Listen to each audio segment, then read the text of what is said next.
Kata Rasulullah, kalau nanti Dajjal datang, surat apa yang kalau dihafal kita selamat dari Dajjal? Al-Kahfi. 10 ayat pertama daripada suratul Kahfi. Ada yang bilang 10 ayat terakhir daripada suratul Kahfi. Ada yang bilang seluruh suratul Kahfi. Gitu kan ya? Karena dia akan jadi cahaya. Cahaya itu untuk apa? Cahaya untuk menyinari kegelapan, sehingga kita tahu mana yang mana. Kalau orang nggak ada cahaya, maka dia nggak bisa bedain, mohon maaf, mana kotoran, mana makanan. Tapi kalau ada cahaya, dia bisa lihat, oh ini makanan, ini kotoran, bisa difahami ya. Nah, maka cahaya itu adalah untuk membedakan tipu daya. Coba lihat, kisah yang terkenal dalam Ashabul Kahfi, suratul Kahfi adalah Ashabul Kahfi. Setelah Ashabul Kahfi ada kisah Zulkarnain. Ibu-ibu dan bapak-bapak tahu kenapa kisah Ashabul Kahfi dan Zulkarnain itu dikasih tahu sama Allah? Ada yang tahu kenapa? Aku kasih tahu ya. Ada orang Yahudi didatengin sama Quraisy. Quraisy ini sebel banget sama Rasulullah. Kenapa? Debat selalu kalah. Gak pernah menang dia debat sama Rasulullah. Maka dia tanya sama orang Yahudi, Di, kamu kan ahli kitab? Iya. Kamu berarti tahu kan tentang apa yang terjadi di dunia ini? Kan kamu ahli kitab? Iya. Kamu tahu cerita-cerita tentang dunia ini kan? Tahu.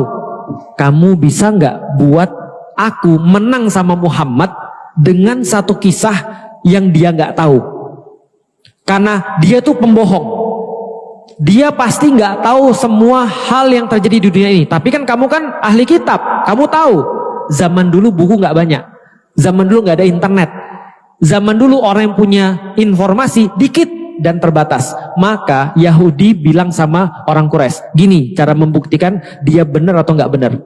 Tanya sama Muhammad tentang pemuda-pemuda yang menyelamatkan imannya. Yang kedua, tanya tentang raja yang menguasai timur dan barat. Dia bilang gitu.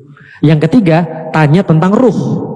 Oke, ditanyainlah pada Rasulullah. Itu yang mengakibatkan keluarnya ayat tentang Ashabul Kahfi dan Zulkarnain.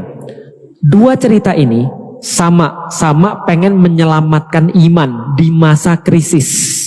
Satu, Ashabul Kahfi, krisisnya gara-gara kerajaan Romawi yang mau bunuhin setiap orang-orang yang beriman pada Allah di zamannya Nasrani pada saat itu, zamannya Isa Al-Masih.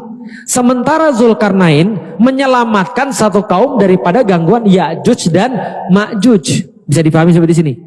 Aku mau nanya, pemuda-pemuda Kahfi ini orang yang kuat atau orang yang lemah? Kalau kuat mereka berantem dong.